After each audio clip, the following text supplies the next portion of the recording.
உபாகமம் 28ஆம் அதிகாரம் 12ஆம் வசனத்தை நாம் இணைந்து கர்த்தருடைய நல்வார்த்தைகளை நாம் வாசிக்க போகிறோம். உபாகமம் 28 12ஆம் வசனம் இணைந்து வாசிப்போமா? ஏற்ற காலத்தில் உன் தேசத்திலே மழை பெய்யும், நீ கையிட்டு செய்யும் வேலைகளை எல்லாம் ஆசீர்வதிக்கவும் கர்த்தர் உனக்கு தமது நல்ல பொக்கிஷசாலையாகிய வானத்தை திறப்பார். நீ அநேக ஜாதிகளுக்கு கடன் கொடுப்பாய், நீயோ கடன் வாங்காது இருப்பாய். அவர் சொல்றத கவனமா கேட்கிற இடத்துக்கு வந்திருக்கிறோம் பாருங்க.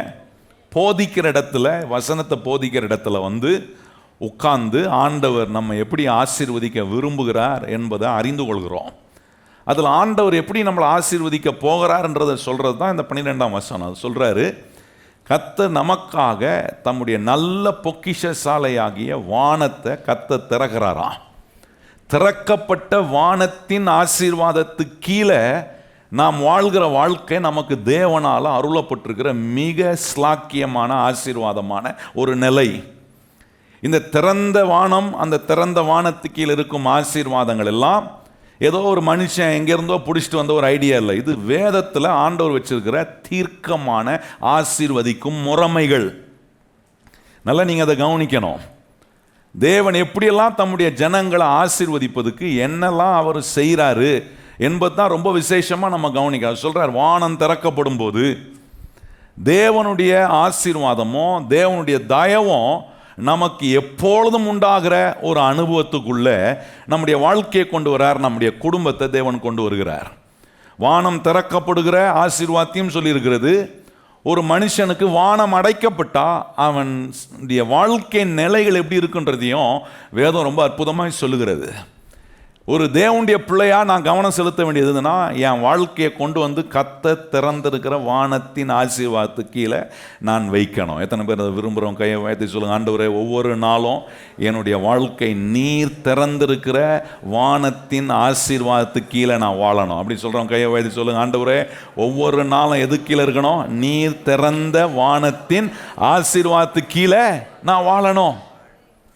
வானம் அடைப்பட்டுச்சுன்னா வேதம் சொல்லுகிறது, உன் தலைக்கு மேல் உள்ள வானம் வெண்கலமாகவும் உன் கால் கீழே இருக்கிற பூமி எப்படி இருக்குன்றாரு? இரும்பா இருக்கும். அப்படின்னா என்ன அர்த்தம்? நிறைய பிரயாசப்படுவேன், கொஞ்சம் விளைவு தான் வரும். ஆனால் வானம் திறக்கப்பட்டு தேவ ஆசீர்வாதம் தேவ தயவு உண்டாகும் போது கொஞ்சம் சாதாரணமாக நான் செய்கிற வேலையாக இருந்தால் கூட அதை கர்த்தர் அவ்விதமாக அபண்டன்ட்டாக பரிபூரணமாக கர்த்தர் ஆசீர்வதிப்பார். பக்கத்தில் பார்த்து சொல்லுங்கள், கர்த்தர் உங்களை பரிபூரணமாக ஆசீர்வதிப்பார்.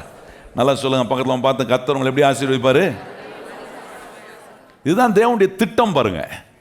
இப்போ திறந்த வானத்துக்கு கீழே நம்முடைய வாழ்க்கையை கொண்டு வர பல காரியங்களை கர்த்தர் நம்ம கற்றுக் கொடுக்குறார். 2 மனமாக இல்லாமல் ஒரே மனமாக இருக்கணும்.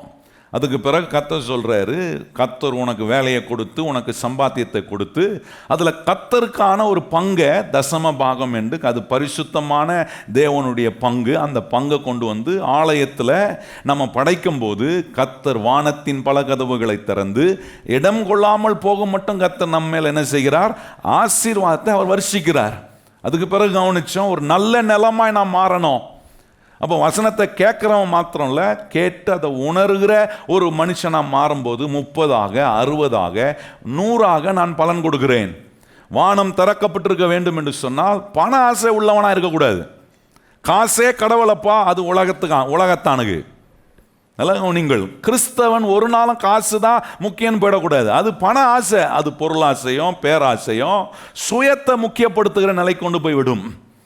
அதுக்கு பிறகு நான் சொன்னேன், விவாக வாழ்க்கை கூட தேவன் திறந்திருக்கிற திறந்த வானத்தின் ஆசீர்வாதத்துக்கு கீழே இருக்கணும். எத்தனை பேர் அப்படி சொல்கிறவங்க கையை வச்சு சொல்லுங்கள். ஆண்டவரே, என் விவாகம், என் குடும்பம். எத்தனை பேர் அப்படி சொல்கிறீங்க? ஆண்டவரே, என் குடும்பமோ என் விவாக வாழ்க்கையும் எது கீழே வரணும்? கர்த்தர் திறந்திருக்கிற வானத்தின் ஆசீர்வாதத்துக்கு கீழே வாழ்கிற ஒரு நிலை ரொம்ப முக்கியமானது பாருங்க. அதை தான் நான் உங்களுக்கு காண்பித்தேன். 1 பேதுரு 3ஆம் அதிகாரத்தில் 7ஆம் வசனத்தில் கவனிச்சோம், உங்கள் ஜெபங்களுக்கு தடை வராதபடிக்கு. அப்ப கவனிச்சு பாருங்க, ஒரு மனுஷனுடைய ஜெபம் கேட்கப்படலன்னா அவன் வாழ்க்கையில் எல்லா பிரச்சனையும் வந்துடும். நல்லா நான் சொல்றதை நீங்க யோசிக்கணும். என் ஜெபம் கேட்கப்படலன்னா வானம் அடைக்கப்பட்டுருச்சு, அவனை அடைக்கப்பட்டுருச்சுன்னா எனக்கு பிரச்சனை தான். அப்போ என் ஜெபம் கேட்கப்படணும்னா அப்போ ஆண்டவர் சொல்றாரு, ஒரு மீட்கப்பட்ட ஒரு புருஷனா, மீட்கப்பட்ட ஒரு மனைவியாய் நீ நடந்து கொள்ள வேண்டியது எவ்வளோ முக்கியன்றதை கர்த்தர் சொல்றாரு. ஏன் இப்போ அதை எனக்கு முக்கியப்படுத்துறாருன்னா, அவர் சொல்றாரு, நீ ஜெபிக்கிறவன், நீ கர்த்தரை தேடுகிற ஒரு மனுஷன், கர்த்தரை தேடுகிற ஒரு குடும்பமாக இருக்கிறீங்க. ஆகவே உங்களுக்கு நேராக வானம் அடைக்கப்படாதபடிக்கு, உங்கள் ஜெபம் கேட்கப்படாதபடிக்கு, ஒரு தடை உண்டாகாதபடிக்கு ஆண்டவர் சொல்றாரு, புருஷனா புருஷனை எப்படி நடக்கணும்னு கர்த்தர் சொல்றாரோ அந்த விதத்தில் நடக்க வேண்டியது ரொம்ப அவசியம். ஒரு மனைவினா மனைவியா நடந்து கொள்ள வேண்டியது ரொம்ப அவசியம். ஒரு தகப்பனா இருக்கிறீங்களா, ஒரு தாயா இருக்கிறீங்களா, அதுக்கேற்ற விதத்தில் நடந்து கொள்ள வேண்டியது அவசியம். ஒரு பிள்ளையா ஒரு குடும்பத்தில் கர்த்தர் வச்சிருக்கும் போது அந்த பிள்ளையா எப்படி நடந்து கொள்ள வேண்டும், இதெல்லாம் நம்ம ஆண்டவர் சொல்றபடி நம்ம செய்யும் போது தான், அதுதான் வேதம் சொல்லுகிறது, நம்ம எப்படி கேட்கணுமா, கர்த்தருடைய வார்த்தையை கவனமாக கேட்கணும் அப்படின்றத சொல்கிறார். உபாகம் 28:1 பாருங்க சொல்கிறார், இன்று நான் உனக்கு விதிக்கிற உன் தேவனாகிய கர்த்தருடைய கட்டளையின்படி நீ எல்லாம் செய்ய கவனமாக இருக்கும்படி அவர் சத்தத்துக்கு உண்மையாய் செவி கொடுப்பாயானால் உன் தேவனாகிய கர்த்தர் பூமியில் உள்ள சகல ஜாதிகளிலும், நல்லா கவனிங்க, உண்மையா கவனமா கர்த்தருடைய வார்த்தையை நான் இது உண்மை, இது நிஜம், அதனால் இதை நான் கொஞ்சம் கவனமாக கவனிக்கிறேன், கர்த்தர் சொல்கிறத நான் செய்ய விரும்புகிறேன், அப்படிப்பட்ட நிலைகளில் நம்முடைய வாழ்க்கை வரும்னா, நான் சொல்லுகிறேன் கர்த்தருடைய பிள்ளைகளே, உங்கள் குடும்பம், உங்கள் விவாக வாழ்க்கை மிக ஆசீர்வாதமான ஒன்றாக இருக்கும். அப்போ இங்கே சொல்கிறாரு, ஒரு மீட்கப்பட்ட ஒரு புருஷனாய், மீட்கப்பட்ட ஒரு மனைவியாய், 1 பேதுரு 3:7 கவனிக்கிறோம். என்ன அங்கே சொல்கிறார், எப்படி மனைவியினிடத்தில் நடந்து கொள்ளணும், எப்படி உன் மனைவியை நடத்தணும், உன் மனைவி எப்படிப்பட்ட ஒரு பாத்திரமாக கர்த்தர் உனக்கு கொடுத்துருக்கிறாரு அப்படின்றத இங்கே வேதம் ரொம்ப அருமையாக சொல்லுது. புருஷனுக்கு ஆண்டவர் கொடுக்குற ஆலோசனையை குடும்பத்தில் இருக்கிற எல்லா புருஷர்மாரும், அல்லது ஒரு வேளை இது எனக்கு பொருந்தாது பாஸ்டர்னு எனக்கு கல்யாணம் ஆகலைன்னா கண்டிப்பாக ஒரு நாள் கல்யாணம் ஆகும். நான் சொல்ல புரியுதா உங்களுக்கு? வாலிப பசங்க கேட்டிருந்தீங்கன்னா, கல்யாண வாழ்க்கைக்கு போகிறதுக்கு முன்னாடியே எப்படி ஒரு கல்யாண வாழ்க்கைக்குள்ளே போனால் புருஷனாக எப்படி நடந்துக்கணும், ஒரு மனைவியாக எப்படி நடந்துக்கணும், வேதம் சொல்கிறபடி உங்கள் வாழ்க்கையை நீங்கள் உங்கள் குடும்ப வாழ்க்கையை அமைக்க கொண்டு வருவீங்கன்னா, அடைப்பட்ட வானத்து கீழே இருக்காது, திறந்த வானத்தின் ஆசீர்வாதத்து கீழே உங்கள் வாழ்க்கை இருக்கும். அப்போ சொல்கிறாரு ஆண்டவர், எதை கன்சிடர் பண்ணுறாரு பாருங்க, ஏதோ ரொம்ப முக்கியமாக கன்சிடர் பண்ணுறான்னா, ஒரு கணவன் தன் மனைவியை எப்படி எண்ணுகிறான்.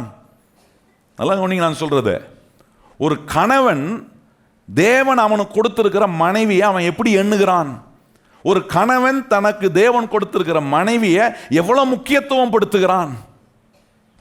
இதை ரொம்ப ஆண்டவர் எப்படி நம்ம ஒரு கணவன் மனைவியை எப்படி எண்ணுகிறான், ஒரு கணவன் மனைவியை எப்படி என்ன ட்ரீட் பண்ணுகிறான், உபசரிக்கிறான் என்பது ரொம்ப முக்கியமாக வேதம் அதை ரொம்ப முக்கியப்படுத்துது பாருங்க. ஆண்டவர் இந்த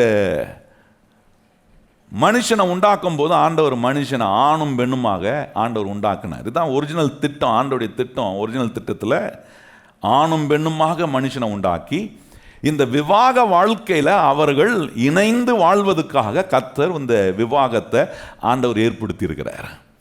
இப்படி ஏற்படுத்தின இந்த விவாக உறவில் ஒரு மீட்கப்பட்ட ஒரு கணவனாய் தம் மனைவியை எப்படி எண்ணுகிறான், எப்படி how do you consider your wife and how do you treat your wife is very important to God in your marital relationship.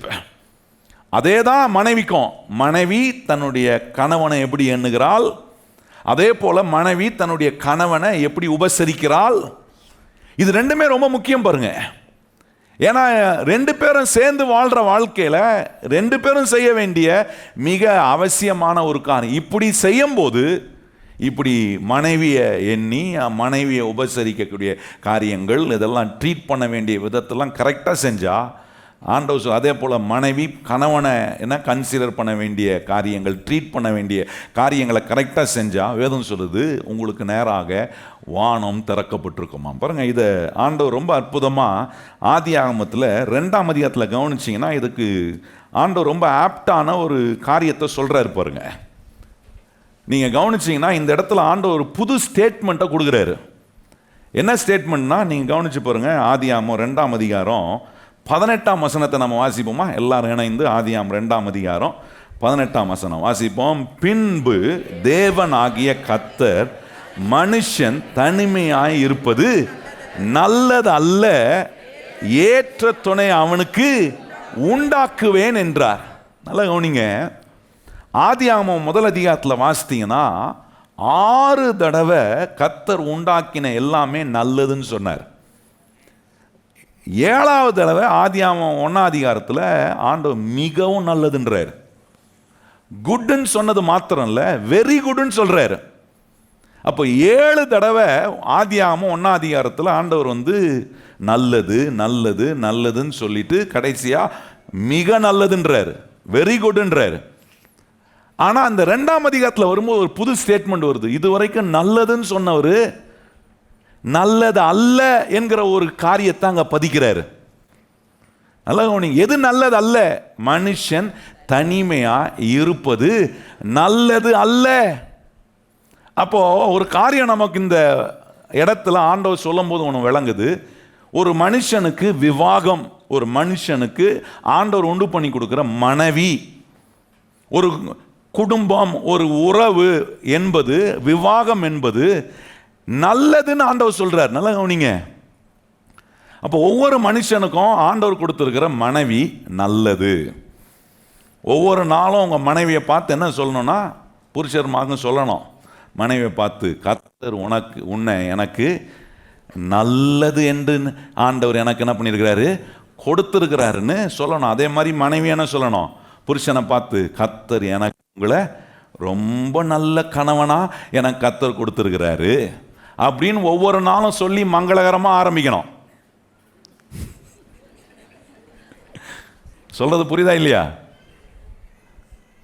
ஒவ்வொரு நாளும் எழுமனோன்னு இப்படி மங்களகரமாக ஆரம்பிக்கணும். ஆண்டவரே, நீர் எனக்கு கொடுத்த கணவருக்காக ஸ்தோத்திரம், நீர் எனக்கு கொடுத்த மனைவிக்காக ஸ்தோத்திரம். ஆண்டவர் ஸ்தோத்திரம் சொல்லிட்டு பக்கத்தில் இருக்கிற புருஷனுக்கும் மனைவிக்கும் சொல்லாமல் போடக்கூடாது. என்ன சொல்லணும், கர்த்தர் எனக்கு உன்னை எவ்வளோ நல்லதாக கொடுத்துக்கிறார் தெரியுமா. தினந்தோறும் இப்படி சொல்லி ஆரம்பிச்சு பாருங்க, அந்த நாள் முழுவதும் மங்களகரமாக இருக்கும். நிச்சயமாக இருக்குங்க. ஏன்னா ஆண்டவர் மனுஷனுக்கு மனுஷிய ஆண்டவர் ஏன் கொடுத்தார்னா, அவன் தனிமையா இருப்பது நல்லது அல்ல. அப்ப கவனிச்சு பாருங்க, நல்லதுன்னு சொல்றார். ஒரு மனைவி ஒரு மனுஷனுக்கு, ஒரு மனைவி ஒரு புருஷனுக்கு இருப்பது நல்லது. உங்க விவாக வாழ்க்கைய இப்படி நீங்க வாழ பழகணும். இந்த பைபிள் லாங்குவேஜை பேசணும். பக்கத்துல பார்த்து சொல்லுங்க, என்ன லாங்குவேஜ் பேசணும்? நிறைய லாங்குவேஜ் இருக்குது நம்மகிட்ட. சர்ச்சுக்கு வந்தால் ஒரு லாங்குவேஜ், வீட்டுக்கு போனால் ஒரு லாங்குவேஜ், ஆஃபீஸுக்கு போனால் ஒரு லாங்குவேஜ். ஆனால் எங்கே போனாலும் ஒரு கிறிஸ்தவன், மீட்கப்பட்ட கர்த்தருடைய பிள்ளைகிட்ட இந்த பைபிள் லாங்குவேஜ் இருக்கணும். கையை வைத்து சொல்லுங்கள், என்கிட்ட என்ன இருக்கணும்? நல்லா சத்தமாக சொல்லுங்கள், என்ன வரணும் என்கிட்ட? இந்த பைபிள் லாங்குவேஜ் ரொம்ப முக்கியமானது பாருங்க. அப்போ இங்கே என்ன சொல்கிறார் பைபிள் லாங்குவேஜ்னா, உங்கள் ஃபீலிங்கை பேசுகிறது பைபிள் லாங்குவேஜ் கிடையாது. உங்கள் ஃபீலிங் கல்யாணம் பண்ணும்போது கல்யாணம் பண்ண மாதிரி இருக்கும். ஹலோ, கல்யாணம் ஆகி ஒரு வருஷம் ஆயிடுச்சு, 2 வருஷம் ஆயிடுச்சு, ஏன்னா ஆண்டவங்களுக்கு ஒரு பிள்ளையை கொடுத்துட்டார், 2 பிள்ளையை கொடுத்துட்ட பிறகு புருஷன் என்ன சொல்வார், கல்யாணம் ஆன மாதிரியே இல்லையே. சில கணவர் என்ன சொல்லுவாங்க, உன்னை கல்யாணம் பண்ணதுலேருந்து வாழ்க்கை நரகம் மாதிரி இருக்கு. இப்படி பைபிளில் எங்கேயுமே சொல்லியே. ஒரு மனைவியை பார்த்து ஒரு புருஷன் சொல்லவோ, ஒரு மனைவி புருஷனை பார்த்து இப்படி சொல்லவோ பைபிள் லாங்குவேஜில் இல்லையே. அப்போ நிறைய நம்ம வாழ்க்கையில் விவாக உறவில் பைபிள் லாங்குவேஜ் இல்லாத நிறைய லாங்குவேஜ் உள்ள கொண்டு வரோம். நல்லா கவனிங்கள். இங்கே சொல்லாத ஒரு லாங்குவேஜை நீங்கள் உங்கள் வாழ்க்கைக்குள்ளே கொண்டு வரும்போது அது உங்கள் விவாக வாழ்க்கையை நல்லதுன்னு கர்த்தர் சொன்னார் பாருங்க. மனுஷன் தனிமையாக இருப்பது நல்லது அல்ல என்று அவனுக்கு ஒரு ஏற்ற துணையை கொடுத்தாரு பாருங்க. மனைவியை கொண்டு வந்து மனுஷனுக்கு கொடுத்ததே அவன் தனிமையாக இருக்கக்கூடாது, அவன் இணைந்து வாழணும் என்பதுக்காக கொடுத்தாரு. விவாகம் நல்லது, மனைவி நல்லது, புருஷன் நல்லது. இன்னைக்கு ஒருவேளை நீங்கள் வீட்டுக்கு போயிட்டு உங்கள் மனைவி இன்னைக்கு உங்கள் கூட வரல, சிலர்லாம் கணவன் மனைவியாக உட்காந்துக்கிறீங்க, சிலர்லாம் சர்ச்சிலையும் பிரிஞ்சு உட்காந்துக்கிறீங்க, வீட்லேயும் அதே மாதிரி அவர் அங்கே சோஃபாவில் இருப்பார், இந்த அம்மா பெட்ரூமில். அந்த மாதிரி இருக்காமல் இன்றைக்கி சர்ச்சு முடிஞ்சு போன உடனே 2 பேரும் போய் சோஃபாவில் உட்காந்துக்கிட்டு பக்கத்தில் பார்த்து சொல்லணும், கர்த்தர் உன்னை எனக்கு நல்லதாக கொடுத்துருக்காரு, நான் உனக்கு ஆசீர்வாதம், நீ எனக்கு ஆசீர்வாதம் அப்படின்னு என்ன பண்ணணும்? ஒவ்வொரு நாளும் மங்களகரமாக ஆரம்பிக்கணும். நான் சொல்ல புரியுதா இல்லையா உங்களுக்கு? இது தேவன், இது பைபிள் லாங்குவேஜ். ஆண்டவர் மனுஷன் தனிமையாக பாருங்க, நல்லது அல்ல என்று சொன்ன ஒரே இடம் அதுதாங்க பைபிளில். அப்போ ஆண்டவர் நல்லதுன்றார். நல்லது அல்லனா அது அங்கே என்ன மீன் பண்ணுறாரு? எது ரொம்ப நல்ல விஷயம் ஒரு மனுஷனுக்குன்றதை காட்டுறாரு. இப்போ கவனிச்சு பாருங்க, மனுஷனுக்கு மனைவி இருப்பது நல்லது, மனைவிக்கு ஒரு புருஷன் இருப்பது நல்லது. எத்தனை கணவன் மனைவி ஆமேன்னு சொல்றீங்க? ஐயோ பருதாவும். கல்யாணமான கணவன் மாறுங்க, மனைவி மாறுங்க. கர்த்தர் உங்களுக்கு கொடுத்துருக்கிற கணவரும் கர்த்தர் உங்களுக்கு கொடுத்துருக்கிற மனைவியும் நல்லதுன்னு சொல்றவங்களாம் கையை உயர்த்தி ஒரு ஆமேன்னு சொல்லுங்க. ஆண்டவர் அதுதான் கொடுத்துருக்கிறார் பாருங்க. இப்போ மனுஷனை தனிமையாக இருக்கிறது நல்லதில்லைன்னு சொல்லி அவனுக்கு ஒரு மனைவியை கொடுத்து, மனுஷனுக்கு தேவன் கொடுத்த மனைவி புருஷனுக்கு நல்லதாக இருக்க, மனைவிக்கு தேவன் கொடுத்துருக்கிற புருஷன் நல்லதாக மனைவிக்கு இருக்க கர்த்தர் கொடுத்துட்டு, இப்போ இன்னொரு காரியத்தை சொல்கிறாரு. அப்போது நல்லதுன்னு சொல்கிறாரு, மனுஷனுக்கு ஒரு மனைவி இருக்கிறது நல்லது, ஒரு விவாகம் நல்லதுன்றாரு. ஏன் கொண்டு வந்து மனுஷனை கொண்டு வந்து மனுஷியை கொண்டு வந்து மனுஷங்கிட்ட விட்டாருன்னா, அதே வசனத்தை சொல்லியிருக்கு, அவனுக்கு ஏற்ற துணையாக இருப்பதுக்காக. இப்போ நல்லா கவனிக்கணும், நல்லதுன்னு சொல்கிறாரு. மனைவியை கர்த்தர் என்ன சொல்கிறாரு? புருஷனுக்கு நல்லது. மனைவிக்கு புருஷன் என்ன சொல்கிறாரு? கர்த்தர் நல்லதுன்றாரு. நல்லதுன்னு சொல்லிட்டு கொண்டு வந்து அந்த மனுஷியை கொண்டு வந்து மனுஷன் கையில் விடுறாரு. எதற்காக விடுறாருன்னா, ஒரு ஏற்ற துணை, அப்படின்னா ஒரு ஹெல்ப்மேட்டா இருக்கிறதுக்காக விடுறாரு. அதில் ஒன்று நீங்கள் விளங்கி கொள்ளணும், ஒரு மனுஷன் ஒரு புருஷன் தான் வாழ்க்கையை தனியாக எதையுமே செய்ய முடியாது. தனியாக உங்களை நீங்கள் நிரப்ப முடியாது, தனியாக உங்களை நீங்கள் வச்சு பெருகப்படுத்த முடியாது, தனியாக நீங்கள் ஒரு ஆளாக அவங்க வீட்டை நிரப்பவே முடியாது. அப்போ ரொம்ப முக்கியமானது, ஒரு மனைவியை கொண்டு வந்து கர்த்தர் ஒரு புருஷனுக்கு கொடுக்கும்போது ஏற்ற துணை தான் அப்படின்னு சொல்கிறாரு. புருஷனுக்கு நிறைய வேலையை கொடுத்துருக்கிறாரு, நிறைய பொறுப்புகளை கொடுத்துருக்காரு, நிறைய என்ன மிஷனை ஆண்டவர் ஏன்னா அவனுக்கு நியமித்திருக்க, ஒரு புருஷனுக்கு நியமித்திருக்கிறாரு. ஒரு குடும்ப தலைவனுக்கு கர்த்தர் நிறைய காரியங்கள் கொடுத்துருக்கிறார். அந்த நிறைய வேலையை செய்கிறதுக்கு அவனுக்கு ஏற்ற துணையாக மனைவியை தேவன் கொடுக்கிறார். நல்லா கவனிங்கள், நல்லதுன்னு சொல்றாரு ஆண்டவர். வந்து மனைவி புருஷனுக்கு நல்லதுன்றாரு, புருஷன் மனைவிக்கு நல்லதுன்னு சொல்றாரு. இப்போ நல்லதுன்னு சொன்ன ஆண்டவர் சொல்றாரு, நீ செய்ய வேண்டிய எல்லா வேலைக்கும் உன்னுடைய மனைவி எப்படி இருக்க போறாங்கன்னா, உனக்கு ஒரு ஏற்ற துணையா இருக்க போகிறாங்க. அப்படின்னா she is going to be your helpmate. நீங்க செய்ய வேண்டிய எல்லா வேலையிலும் ஆதாம் கையில் ஒரு வேலையை கொடுத்தார் கர்த்தர். அதே ஆதியாம் அதிகாரத்தில் 2ஆம் அதிகாரம் 15ஆம் வசனம் வாசிக்கும் போது ஆண்டவன் கையில் ஒரு வேலையை கொடுக்குறார். என்ன வேலையை கொடுக்குறாருன்னா, தேவனாகிய கர்த்தர் மனுஷனை ஏதேன் தோட்டத்தில் அழைத்து கொண்டு வந்து அதை பண்படுத்தவும். இந்த வேலையை அவன் தனியாக செஞ்சிட முடியாதுங்க, அவன் தன் மனைவியோட செய்யணும்.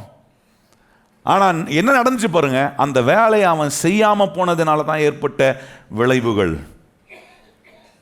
நிறைய நேரம் கர்த்தர் உங்களுக்கு கொடுக்கிற மனைவி, கர்த்தர் உங்களுக்கு கொடுத்திருக்கிற கணவன், நீங்கள் உங்களுடைய வேலையை இணைந்து ஒருத்தருக்கு ஒருத்தர் ஏற்ற துணையாளராய், ஏற்ற என உதவியாளராய் கர்த்தர் உங்களுக்கு கொடுத்திருக்கிறாரு. உங்க வேலையை நீங்க செய்து முடிக்க, உங்க குடும்பத்துக்கு என்று கர்த்தர் நியமித்திருக்கிற வேலைகளை நீங்க செய்து முடிக்க, உங்க விவாக உறவுக்கென்று கர்த்தர் நியமித்திருக்கிற வேலையை நீங்க கிறிஸ்துவுக்குள்ள வெற்றிகரமாக செய்வதுக்கு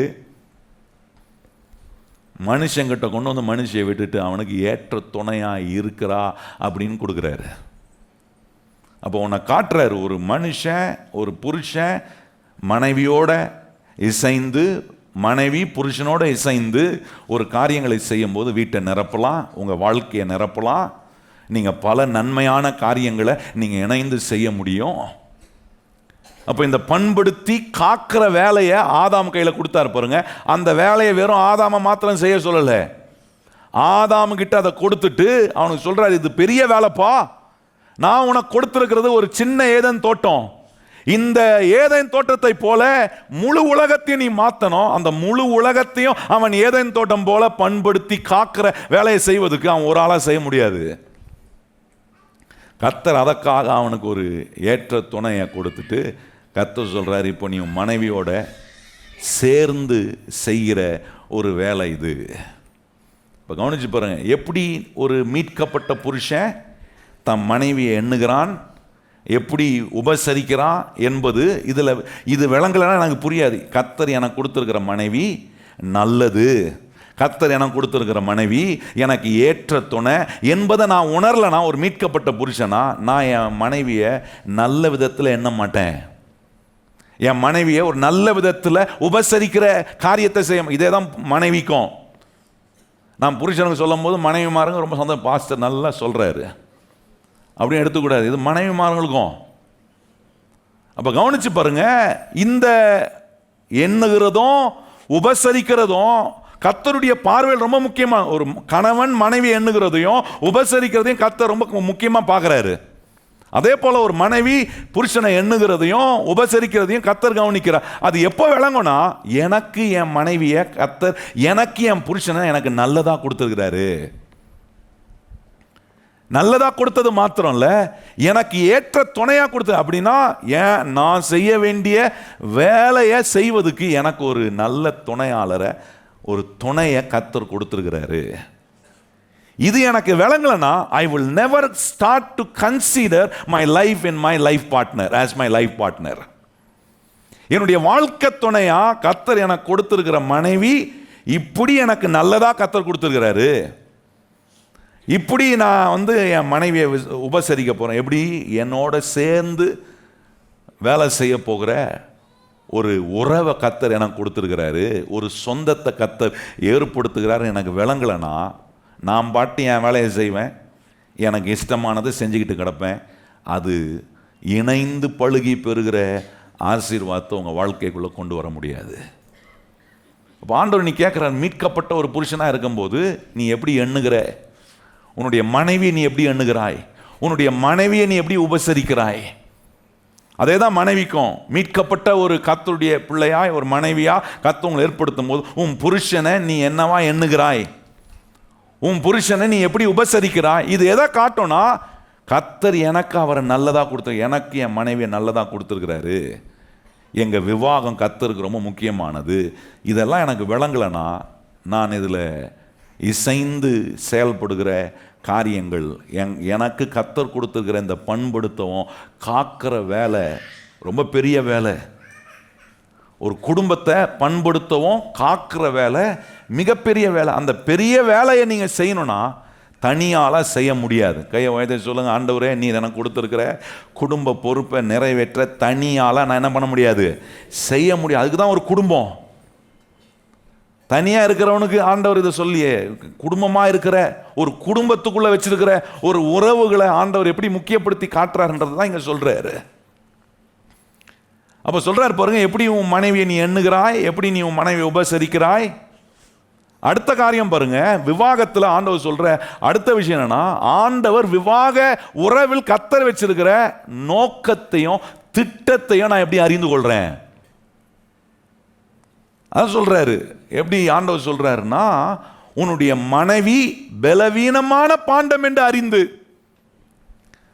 1 பேதுரு 3ஆம் அதிகாரம் 7ஆம் வசனத்துலலாம் கவனிச்சோம். அதை சொல்றாரு, உன் மனைவி பலவீனமான பாண்டம் என்று அறிந்து தேவன் உனக்கென்று விவாகத்துக்கென்று வச்சிருக்கிற திட்டங்கள், தேவன் வச்சிருக்கிற நோக்கத்தை நிறைவேற்ற எப்படி நீங்க செயல்பட போறீங்கன்றது தான் ஆண்டவர் ஆண்டவர் சொல்ற. கல்யாணமான உடனே, நல்லா நீங்க கல்யாணமான உடனே கர்த்தர் என்ன எதிர்பார்க்கிறார் தெரியுமா? உங்களுடைய மனைவி, உங்களுடைய கணவர் உங்களுக்கு எப்படி மாறணும்னா உங்களுடைய பார்ட்னரா மாறிடணும். பார்ட்னரா மாறும்போது அவங்களுக்கு எல்லாத்துலயும் பங்கு இருக்கு. கணவனுடைய காரியத்தில் மனைவிக்கு எல்லாவற்றிலும் பங்கு இருக்கு, மனைவனுடைய காரியத்தில் கணவனுக்கு எல்லாவற்றிலும் பங்கு இருக்கு. அதுதான் ஆண்டவர் சொல்றாரு, இந்த நிலையில ஒரு மீட்கப்பட்ட ஒரு புருஷனா, மீட்கப்பட்ட ஒரு மனைவியை போல நீ செயல்பட வேண்டியது ரொம்ப அவசியம். ஏன்னா அப்படி செயல்படும் போது தான் தேவ நோக்கத்தையும் திட்டத்தையும் விவாக உறவுல நீங்க நிறைவேற்ற முடியும். நிறைய குடும்பத்தில் நடக்கிறதுல பாருங்க, இதை விளங்கிக்கிறதே இல்லை. கர்த்தர் எனக்கு கொடுத்துருக்கிற மனைவி, கர்த்தர் எனக்கு கொடுத்துருக்க கணவர் எனக்கு என்னுடைய லைஃப் பார்ட்னர்.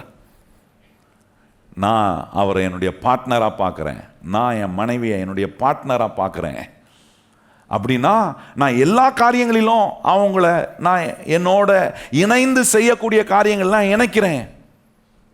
நல்லா கவனிங்க கர்த்தருடைய பிள்ளைகளே. கல்யாணம் ஆயிக்கூட நிறைய பிரம்மச்சாரியங்க இருப்பாங்க, கல்யாணமான பிரம்மச்சாரியர்.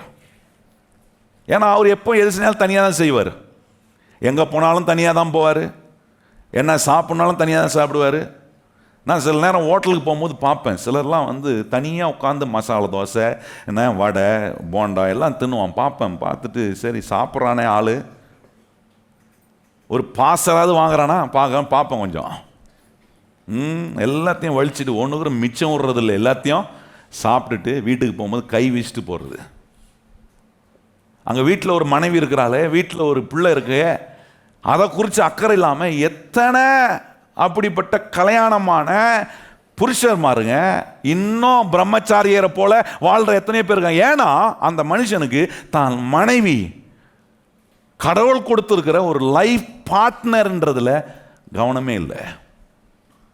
பாருங்க, இன்னைக்கு நிறைய குடும்பங்கள் அப்படிதான் இருக்கு. நான் சொல்றது ஏதோ ரட்சிக்கப்படாத குடும்பம் இல்லை, ரட்சிக்கப்பட்டு கர்த்தருடைய பிள்ளைகளாக இருக்கிற குடும்பத்தில் இருக்கிற பிரச்சனைகளை சொல்றேன். கல்யாணம் சர்ச்சில் நடக்கும், சர்ச்சில் தாலி கட்டியிருப்பாங்க, ஆனால் வாழ்க்கை துணைய தேவன் சொல்லுகிறது போல எண்ணுகிறனா, உபசரிக்கிறனா, தேவன் என்னுடைய விவாக வாழ்க்கைக்கு என்று வைத்திருக்கிற திட்டங்கள் நோக்கங்களை நிறைவேற்றுவதற்கு நான் வேலை செய்கிறேன்னா? நிறைய குடும்பத்தில் இது பிரச்சனை. பாருங்க, நிறைய மனைவிமாருக்கு என்ன தெரியாதுன்னா புருஷன் என்ன சம்பாதிக்கிறாரு, நிறைய புருஷன்மாருக்கு மனைவி என்ன சம்பாதிக்காங்கன்னு தெரியாது. ஏன்னா அவங்க என்ன சொல்றாங்க, என் பிஸ்னஸை நான் பார்த்துக்கிறேன், உன் பிஸ்னஸை நீ பார்த்துக்கோ. உங்க பிஸ்னஸை நீங்க பார்க்கறதுக்கும் அவங்க பிஸ்னஸை அவங்க பார்க்க, எதுக்கு உங்களுக்கு ஒரு குடும்பம், எதுக்கு ஒரு விவாகம், எதுக்கு ஒரு என்ன ஒரு கல்யாணன்ற ஒரு உறவு, எதுக்கு? நல்லா கவனிங்க கர்த்தருடைய பிள்ளைகள். அதான் சொல்றாரு, எல்லாத்துலேயும் உங்களுடைய மனைவி உங்களுடைய லைஃப் பார்ட்னராக இருக்கிறாங்க. நீங்கள் கவனிச்சு பாருங்க, உங்கள் வாழ்க்கையில் சில ஸ்ட்ரகிள்ஸ், ஒரு கணவனாக சில பிரச்சனைகள் போராட்டங்களுக்குள்ள போகும்போது அந்த போராட்டங்கள் பிரச்சனைகளுக்குள்ளேயும் உங்கள் மனைவிக்கும் ஒரு பங்கு இருக்கு. அதே தான் மனைவிக்கும். ஒருவேளை நீங்கள் போகிற போராட்டம் பிரச்சனைகள், உங்களுக்கு இருக்கிற ஆஃபீஸில் இருக்கக்கூடிய பிரச்சனைகள் போராட்டங்களில் உங்கள் மனைவி ஃபிசிக்கலாக உங்கள் ஆஃபீஸுக்கு வந்து உங்களோட உட்காராமல் இருக்கலாம், ஆனால் she still partake as a partner in your challenges and struggles. அதுதான் விவாகத்தில் கர்த்தர் வச்சிருக்கிற பிளான் அண்ட் பர்பஸ். இந்த திட்டத்தையும் நோக்கத்தையும் நான் புரிந்து கொள்ளனா, என் மனைவியை நான் ஒரு பார்ட்னரா, என் புருஷனை ஒரு பார்ட்னரா பார்க்கறது இல்லை. எல்லா காரியங்களிலும் நம்முடைய அதான் கையை பிடிச்சி சொல்லும் போது என்ன சொல்கிறோம், வாக்கு கொடுக்கும் போது கல்யாணத்தில் வாழ்விலும் தாழ்விலும் சுகத்திலும் சொன்னீங்களா? நீங்களாம் சொல்லியா? போய் சொல்லனா வீட்டில் பிடிச்சி போய் புருஷன் கையை பிடிச்சிட்டு வாழ்விலும் தாழ்விலும் சுகத்திலும் சுகவீனத்திலும் தேவன் நம்மை வைக்கும் எல்லா சூழ்நிலையிலும் பிறர் முகம் பாராமல். இப்போ எங்கே போச்சு? ஒருத்தர் மூஞ்சியை பார்த்துக்கிறதே இல்லை. ஆனால் சொல்லும்போது, உடன்படிக்கை சொல்லும்போது பிறர் முகம் பாரா, அப்போ வாயெல்லாம் பல்லாதான் இருக்கும். நான் சொல்ல புரியுதா? கல்யாணம் அன்னைக்கு வாயெல்லாம் பல்லாதான் இருக்கும். ஆனால் குடும்பத்துக்குள்ளே வீட்டுக்குள்ளே வந்தோன்னா சுயரமெல்லாம் வெளியே வருது பாருங்க. சுயரமெல்லாம் வெளியே வரும்போது புருஷனை பார்ட்னராக பார்க்கறது இல்லை, மனைவியை பார்ட்னராக பார்க்கறது இல்லை. ஆனால் ஆண்டவர் சொல்கிறாரு, உன்னுடைய சுகத்திலும் சுகவீனத்திலும் எல்லாவற்றிலும் பங்களிக்கிற ஒரு பாத்திரமாக கணவன் மனைவி என்கிற உறவை கத்த வச்சுருக்கார். கையை உயர்த்தி ஆமேன்னு சொல்லுங்க பார்ப்போம். அதான் உறவு. அதுதான் பாருங்க, புருஷன் எங்கன்னா வெளியே போயிட்டு வந்தால் மனைவி என்ன கேட்குறாங்க? என்ன கேட்குறாங்க? எங்கே போயிட்டு வந்தீங்க? நிறைய புருஷம்மா சொல்கிறது, பார் நான் வீட்டில் நான் தான் ஆம்பளை, வீட்டில் அவங்க சொல்ல நான் தான் வீட்டில் பொம்பளை. இப்படி ரெண்டு பேரும் மாற்றி மாற்றி சொல்லிக்கிறதுனால என்ன நடந்துட போகுது? ஆண்டவர் மனுஷனுக்கு ஒரு மனுஷியை கொடுத்து அந்த மனுஷியை ஆண்டவர் வந்து மனுஷனுக்கு லைஃப் பார்ட்னரா, ஒரு பார்ட்னரா தேவன் உங்கள் விவாக உறவில் வச்சிருக்கிற பிளானையும் பர்பஸையும் திட்டங்களையும் நோக்கத்தையும் நிறைவேற்ற உங்களுக்கு ஒரு மனைவியை கொடுத்ததுனால மனைவி சில காரியங்களை உங்களை கேட்குறாங்க. ஏன் இதை செய்யலை, எங்கே போயிட்டு வந்தீங்க, என்ன பண்ணீங்க கேட்கும்போது நம்ம சொல்லக்கூடாது நீ என்ன கேட்கறதுக்கு யாரு, நிறைய வீட்டில் அப்படி தான் கேட்குறாங்க. நீ என்ன கேட்குறது? எங்கள் அம்மாவே கேட்டதில்லை. அம்மா கேட்காம இருக்கலாம், மனைவி கண்டிப்பாக கேட்பா. நான் சொல்ல புரியுதா இல்லையா உங்களுக்கு? கேட்காத மனைவிலாம் இன்றைக்கி போய் வீட்டில் கேட்க போகிறாங்கன்னு நினைக்கிறேன். நல்லா கவனிங்க. உங்கள் பார்ட்னர்னா உங்களுக்கு அவங்க தீமை செய்கிறவங்கள, she is not your enemy or he is not your enemy. உங்கள் கணவன் உங்களுக்கு விரோதி அல்ல, உங்கள் மனைவி உங்களுக்கு விரோதி அல்ல. அவர்கள் உங்களுடைய லைஃப் பார்ட்னர் என்பதை அறிந்து கொள்ளும் போது நீங்கள் 2 பேரும் சேர்ந்து ட்ரீம் பண்ணுவீங்க, 2 பேரும் சேர்ந்து பிளான் பண்ணுவீங்க, 2 பேரும் சேர்ந்து சகலத்தையும் ஆண்டு கொள்ள கர்த்தர் உங்கள் மேலே தம்முடைய ஆசீர்வாதத்தை கர்த்தர். இப்படி வாழ்கிற ஒரு தம்பதிகளுக்கு, இப்படி வாழ்கிற ஒரு விவாக உறவில் இருக்கிற ஒரு குடும்பத்துக்கு நேராக கர்த்தர் வானத்தின் பல கதவுகளை திறந்து ஆசீர்வாதத்தை என்ன பண்ணுகிறார்? நம்ம மேலே கர்த்தர் வர்ஷிக்கிறாரா? எவ்வளோ பெரிய ஆசீர்வாதம் பாருங்க. இப்படி என் மனைவியை கர்த்தர் எனக்கு நல்லதாக கொடுத்துருக்கிறாரு, என் மனைவியை நான் இப்படி ட்ரீட் பண்ணணும், இதெல்லாம் கர்த்தர் இப்படி எண்ணுகிறோமா, இப்படி நான் எண்றேனா அப்படின்றத கர்த்தர் கவனிக்கிறாரு. என் மனைவியை, என் புருஷனை லைஃப் பார்ட்னராக பார்க்குறேன்னா, லைஃப் பார்ட்னராக பார்க்க ஆரம்பிக்கும் போது தான் தேவன் என் விவாக வாழ்க்கையில் வச்சிருக்கிற நோக்கத்தையும் திட்டத்துக்கு நேராக நான் வேலை செய்கிறேன். பாருங்க, ஒரு வசனத்தை வாசிக்கணும்னு விரும்புகிறேன். மத்தேயு சுவிசேஷம் 18ஆம் அதிகாரம் வாங்க. மத்தேயு 18ஆம் அதிகாரம் 19ஆம் வசனத்தை வாசிப்போமா? எல்லாரும் வாசிக்கணும். உங்களுடைய மனைவி, உங்களுடைய கணவர், உங்களுடைய partner to fulfil the plan and purpose of your marital ரிலேஷன்ஷிப்னு தெரிஞ்சிச்சுன்னா நீங்கள் ஒரு நாளும் உங்கள் பார்ட்னரை யூஸ் பண்ணாமல் இருக்கவே மாட்டீங்க. உங்களுடைய சுகத்திலும் சுகவீனத்திலும், உங்களுடைய சேலஞ்சஸ் ஸ்ட்ரகிள்ஸில், எல்லா காரியங்களிலும் நீங்கள் இணைந்து பங்களிக்கிற ஒரு ஆசீர்வாதமான நிலை. பாருங்க, வாசிப்போமா? 19ஆம் வசனம், மத்தேயு 18ஆம் அதிகாரம் 19ஆம் வசனம் வாசிப்போம். அல்லாமல் உங்களில் 2 பேர் தாங்கள் வேண்டிக் கொள்ள போகிற எந்த காரியத்தை குறித்தாகிலும் பூமியிலே ஒருமனப்பட்டு இருந்தால் பரலோகத்தில் இருக்கிற என் பிதாவினால் அது அவர்களுக்கு உண்டாகும் என்று உங்களுக்கு. நல்லா கவனி. இருவர் ஒருமனப்பட்டு, அந்த இருவரை கணவன் மனைவிக்கு ரொம்ப ஆப்டா சொல்லலாம். அப்போ எப்போ இந்த கணவன் மனைவி ஒன்றாக முடியும்னா, கணவன், மீட்கப்பட்ட கணவன் தன்னுடைய மனைவி எப்படி எண்ணுகிறான், எப்படி அவளை உபசரிக்கிறான். மீட்கப்பட்ட ஒரு புருஷன் விவாக உறவில் கர்த்தர் வச்சிருக்கிற நோக்கம் என்ன, திட்டம் என்ன, என்ன திட்டம், என்ன நோக்கம்? எனக்கு தேவன் கொடுத்திருக்கிற கணவன், எனக்கு தேவன் கொடுத்திருக்கிற மனைவி, என்னுடைய லைஃப் பார்ட்னர், அவங்க என்னோடு அவர்கள் இணைந்து வேலை செய்கிற ஒரு பார்ட்னர் என்பது எனக்கு தெரிலனா, நான் ஒருமனப்படுற, இருவர் ஒருமனப்பட்டு கேட்கறது வராது. ஆனால் இங்கே இருவர் ஒருமனப்பட்டு கேட்டா கர்த்தர் சொல்ல சுகத்தை கொடுப்பாரு, விடுதலையை கொடுப்பாரு, ஆசீர்வாதத்தை கொண்டு வருவார், உயர்வை கொண்டு வருவார். ஆனால் இதுக்கு எதிராக வாழும்போது we are disrespecting the marital relationship that God has created for you. ஆண்டவர் வைத்திருக்கிற விவாக உறவின் அந்த உறவுக்கு எதிராக வாழ்கிற ஒரு நிலையில் நான் எனக்கு கொண்டு வருகிறேன். அது என்ன செய்யணும்னா, என் தலைக்கு மேலே இருக்கிற வானத்தை அடைக்குது, என் காலுக்கில் இருக்கிற பூமியை இரும்பாக்குது, உறவு கடினமாக மாறுது, சந்தோஷம் இல்லை, கொஞ்ச நேரம் நிம்மதியாக இருக்க முடியல, உறவுக்குள்ளே வீடும் உறவும் நரகமாக மாறுது சிலருக்கு. ஏன்னா வானம் அடைக்கப்பட்டுருச்சு, காலுக்கீழ இருக்கிற பூமி இரும்பா இருக்கு. ஆனால் கர்த்தர் சொல்றார், நான் வைத்திருக்கும் அந்த திட்டத்துக்கும் நோக்கத்துக்கு நேரா நீங்க இருவரும் ஒருவருக்கு ஒருவர் பார்ட்னரா இருக்கிறீங்கன்றதை விளங்கி நீங்க செயல்படும் போது ஆண்டவர் சொல்றாரு, நீங்க எதை கேட்குறீங்களோ அதை பரலோகத்தில் இருக்கிற பிதா என்ன செய்வாராம், உங்களுக்கு அப்படியே செய்வாராம். கையை வைத்து சொல்லுங்க, நாங்க இருவரும் ஒருமனப்பட்டு, கணவன் மனைவியும் நாங்க ஒருமனப்படும் போது நாங்க என்ன கேட்கிறோமோ கர்த்தர் என்ன செய்கிறாராம், அதை அப்படியே நம்ம கொடுப்பாராம்.